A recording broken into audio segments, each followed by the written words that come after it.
ውናት ህወሓት ጦርነት ለመጀመር የፊሽካ ድምጽ ብቻ ነው የቀረው ሲል የክልሉ ነዋሪዎችም በከፍተኛ ስጋት ውስጥ መሆናቸውን ለአዲስ ማለዳ ገለጹ። ይህ በእንዲህ እንዳለ የፌዴራል መንግስትና ህወሓት በስፍራው የጦር ኃይላቸውን እያከማቹ መሆኑን ተሰምቷል። በስፋት እንመለከተዋለን። ተስፋን ንትከል በሚሉ መሪ ቃላት በአንድ ቀን 800 ሚሊዮን ችግኞች የመትከል የአረንጓዴ አሻራ መርሃ ግብር ሀገራዊ ንቅናቄ ዛሬ ማለዳ ሲጀመር፣ የዘርፉ ተመራማሪዎች ደግሞ የችግኝ ተከላው ከዘመቻና ፖለቲካዊ ይዘት እንዲላቀቅ አሳስበዋል። ይህን በተመለከተም ሰፊ ጥናታዊ ሪፖርትን አዘጋጅተናል። ከውጭ ደግሞ ተከታዮቹን ይዘናል። በዳርፉር በደረሰ የሱዳን ጦር የድሮን ጥቃት ቢያንስ 35 ሰዎች ተገደሉ። ከሞሮኮ ወደ ሴውታ ለመግባት የሞከሩ ስደተኞች የሞት ቁጥር 72 ደረሰ። ጤና ይስጥልኝ አዲስ ማለዳ ተከታታዮች፣ ዕለታዊ ዜናችን ተጀምረዋል። በመግቢያችን ላይ ያስተዋወቅናችሁን ጨምሮ ሌሎች ዘገባዎችንም ይዘናል። አብረን እንቆይ።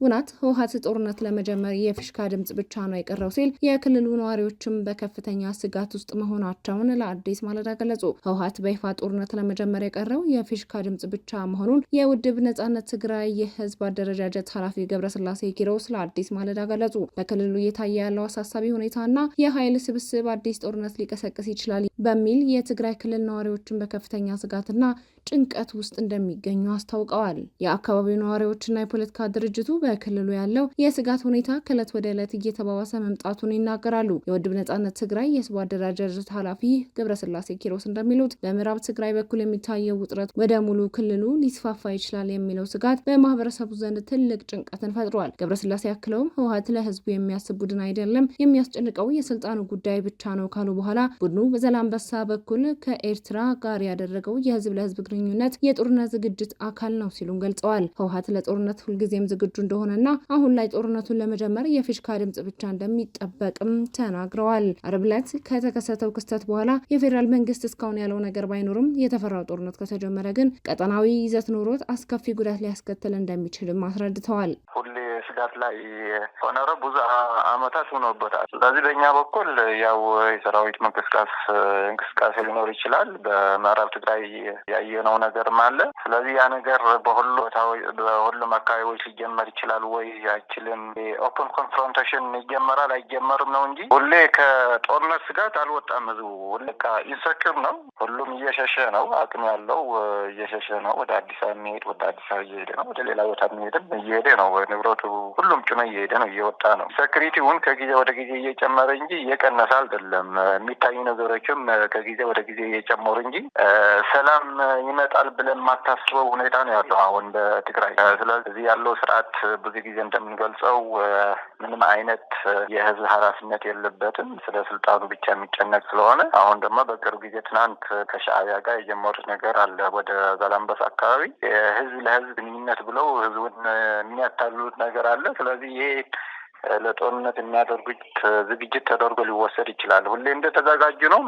መቼ እንደሚጀምሩት ግን አይታወቅም። አሁን ወደዛ ዝም ብሎ በሶሻል ሚዲያ የምሰማው ነገር አለ።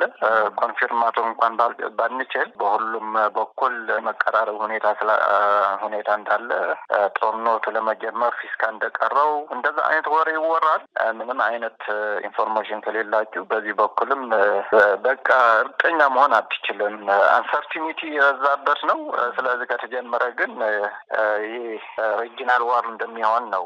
ሻዕቢያ አለ፣ ሱዳን ያለው ሁኔታ እናውቀዋለን። የግብጽ ፍላጎት አለ።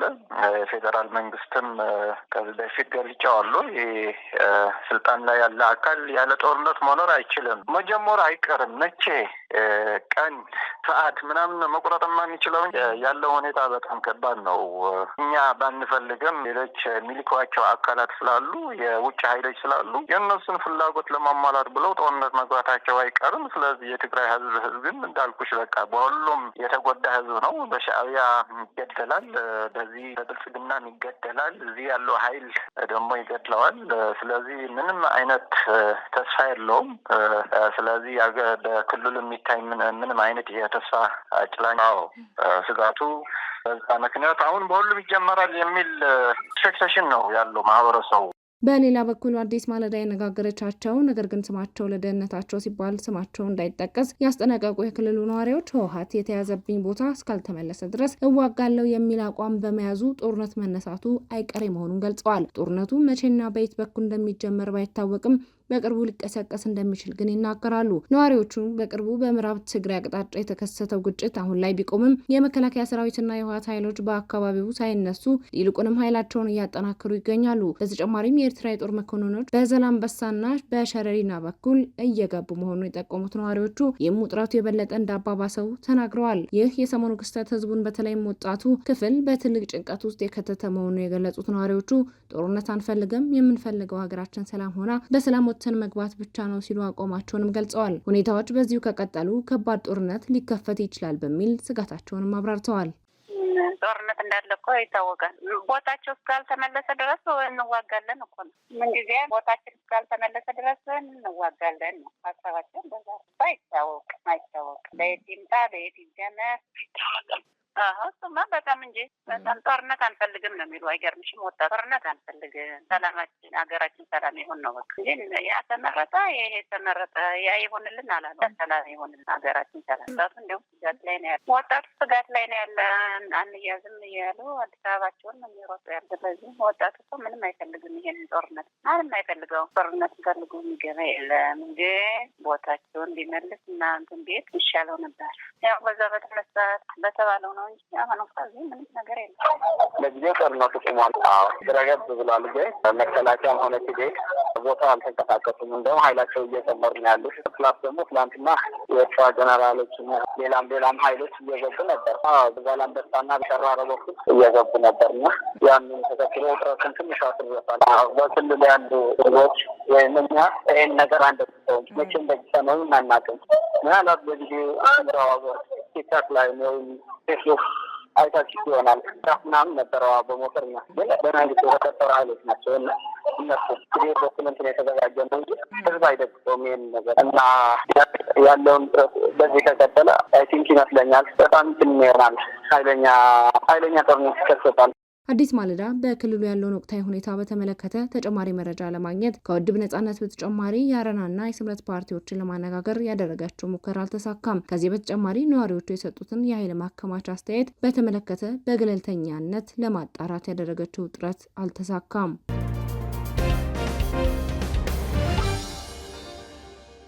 ተስፋ እንትከል በሚሉ መሪ ቃላት በአንድ ቀን 800 ሚሊዮን ችግኞችን የመትከል የአረንጓዴ አሻራ መርሃ ግብር ሀገራዊ ንቅናቄ ዛሬ ማለዳ ተጀመረ። በኢትዮጵያ አረንጓዴ አሻራ መርሃ ግብር ላይ ጥናት ያካሄዱ ተመራማሪዎች በበኩላቸው በየዓመቱ በቢሊዮኖች የሚቆጠሩ ችግኞች በታላቅ ዘመቻና የሚዲያ አጋርነት ቢተከሉም ከተከላ በኋላ የሚደረገው የክትትል፣ የጥበቃ፣ የውሃ ማጠጣትና የመንከባከብ ስራ እጅግ አነስተኛ በመሆኑ ትክክለኛ የችግኞች የመጽደቅ መጠን ከመንግስት ይፋዊና ግንነት የተሞሉ ሪፖርቶች በተለየ መልኩ እጅግ ዝቅተኛ ተለዋጭና አሳሳቢ መሆኑን አስረድተዋል። የኢትዮጵያ መንግስት በአንድ ጀንበር 800 ሚሊዮን ችግኞችን በአገር አቀፍ ደረጃ ለመትከል ያለመውን ዓመታዊ የአረንጓዴ አሻራ ዘመቻ ተስፋን እንትከል በሚሉ መሪ ቃላት ዛሬ ማለዳ አንስቶ ተጀምሯል። ጠቅላይ ሚኒስትር አብይ አህመድ ከ7 ዓመት በፊት ያስጀመሩት ይህ ፕሮግራም የተጎዱ መሬቶችን በማደስ የደን ሽፋን ማስፋፋት ላይ ዓላማ አድርጓል። በተጨማሪም ለኮፕ 32 ጉባኤ በኢትዮጵያ ለመካሄዱ ምክንያት ተደርጎ የሚነሳው ሲሆን የአየር ንብረት ለውጥን የመቋቋም አቅም ለማጠናከር እንደሚረዳ ጠቅላይ ሚኒስትሩ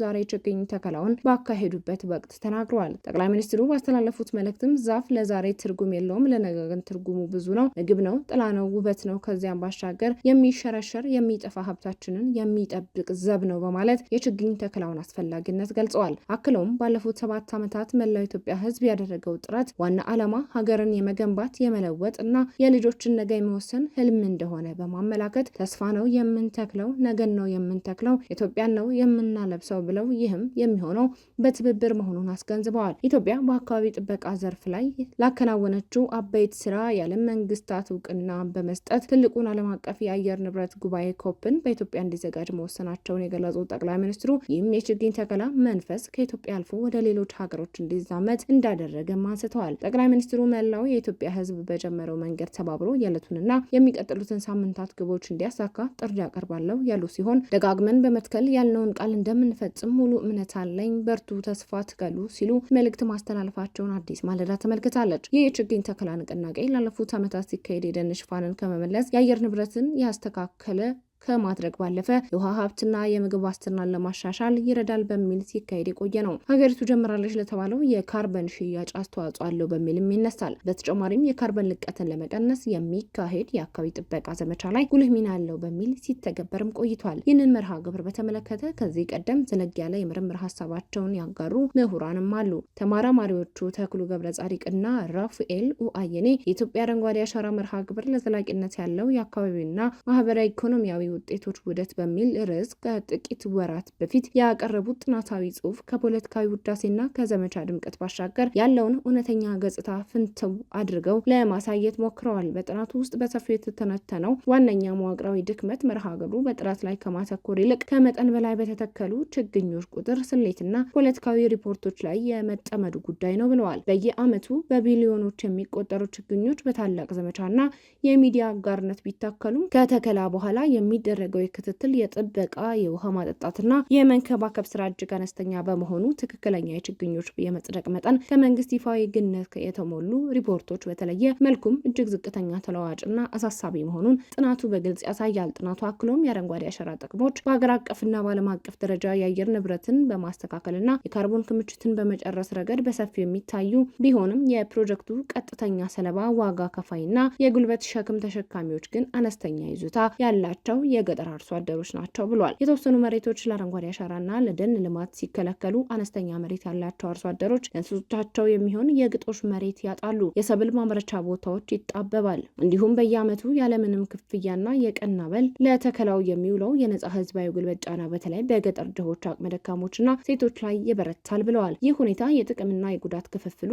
በማህበረሰቡ መካከል ፍትሐዊና ሚዛናዊ አለመሆኑን በጥልቀት ያሳየ ነው ያሉ ሲሆን ይህ ሁሉ ክፍተትና መዋቅራዊ ችግር እየተፈጠረ ያለው ደግሞ በሀገሪቱ ውስጥ የተተከሉ ችግኞች ትክክለኛ የመጽደቅ መጠን ያደጉበት ሁኔታና የተከማቸው የካርበን መጠን በሳይንሳዊና በታማኝ መንገድ የሚለካበትና የሚመዘገብበት ግልጽ የመረጃ አያያዝ ስርዓት ባለመኖሩ ነው ብለዋል። የመረጃ ግልጽ ማነስና ሳይንሳዊ አለመሆን ሀገሪቱ ከዓለም አቀፍ የካርበን ገበያ ልታገኝ የምትችለውን ሰፊና በሚሊዮኖች የሚቆጠር የዶላር ገቢ በእጅጉ እንደሚያግደውም አንስተዋል። በመጨረሻም ይህ ሰፊ የሆነ ሳይንሳዊ ምርምር ለሀገሪቱ የወደፊት ጉዞ መልእክት ያስተላለፈ ሲሆን የአረንጓዴ አሻራ መርሃ ግብር የኢትዮጵያን የተፈጥሮ ገጽታ፣ የኢትዮጵያን አቅምና የህዝቡን ህልውና ሙሉ በሙሉ የመቀየር ታሪካዊና መዋቅራዊ አቅም አለው ይላል። ነገር ግን ይህ እቅድ ከስኬት ማማ ላይ እንዲደርስ ከተፈለገ ፕሮጀክቱ ከላይ ወደ ታች ከሚዘወር በባለስልጣናት ፍላጎትና በፖለቲካዊ ቁጥር ስሌት ላይ ብቻ ከተመሰረተ ዘመቻ ወጥቶ ወደ ሳይንሳዊ የመረጃ አያያዝ፣ ፍትሐዊ የጥቅም ክፍፍልና ማህበረሰብ ተኮር እውነተኛ ባለቤትነት መሸጋገር ይኖርበታል ብሏል። አክሎም የችግኝ መትከል ዘመቻው በየዓመቱ ከተጠናቀቀ በኋላ በየክልሉና በየወረዳው የትኞቹ ችግኞች እንደጸደቁ ኞቹ ደግሞ እንደጠፉ በትክክል ለመከታተል ዘመናዊ የሳተላይት መረጃዎችን፣ የጂኦግራፊያዊ መረጃ ስርዓትንና የድሮን ቴክኖሎጂዎችን በሰፊው መጠቀም ግድ እንደሚል ያመላክታል። የችግኞቹ መጽደቅ በሪፖርት እየተጠናቀረ በገለልተኛ አካላት መረጋገጥ እንዳለበትም አጽንኦት ሰጥቷል። አዲስ ማለዳ የተመለከተችው የጥናታዊ ጽሑፍ በእውቁ ዲስከቨር ኮንሰርቬሽን ዓለም አቀፍ የሳይንስ መጽሔት ላይ ለንባብ በቅቷል።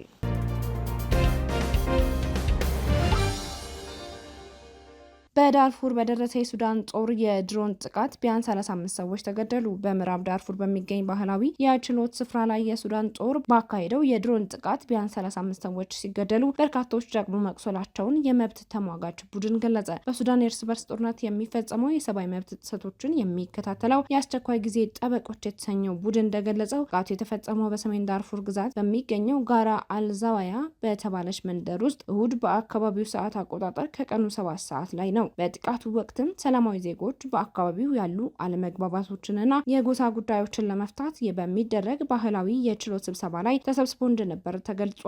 መንደሯ በአሁኑ ወቅት በፈጥኖ ደራሽ ኃይሉ ቁጥጥር ስርም ትገኛለች። አንድ ስማቸው እንዳይገለጽ የጠየቁ የአካባቢው የአይን ምስክር ለአኤፍፒ እንደተናገሩት ከሆነ የፍርድ ቤት ስብሰባው በዛፍ ጥላ ስር የሀገር ሽማግሌዎች በተገኙበት እየተካሄደ በነበረበት ወቅት ነው ጥቃቱ የደረሰው። ከተገደሉት መካከልም 4 የጎሳ መሪዎችና 2 የፈጥኖ ደራሽ ኃይሎች አዛዦች ይገኙበታል። ጋራ አልዛዋያ መንደር በካብካቢያ ከተማ አቅራቢያ የምትገኝ ሲሆን የሱዳን ጦር በዳርፉር የነበረውን የመጨረሻ ምሽግ አልፋሽርን የፈጥኖ ድራሽ ኃይሉ ባለፈው ዓመት ከደም አፍሳሽ ውጊያ በኋላ ከመያዙ በፊት ከከተማዋ በስተምዕራብ 150 ኪሎ ሜትር ርቀት ላይ ትገኛለች። እንደ አውሮፓውያኖቹ አቆጣጠር ከሚያዝያ 2023 ጀምሮ በሁለቱ ወታደራዊ መሪዎች በሱዳን ጦር አዛዥ አብዱል ፋታህ አልቡርሃን እና በፈጥኖ ድራሽ ድጋፍ ሰጪ ኃይሉ አዛዥ መሐመድ ሐምዳጋሎ መካከል በተቀሰቀሰው በዚህ ጦርነት በ10 ሺዎች የሚቆጠሩ ዜጎች ህይወታቸውን አጥተዋል።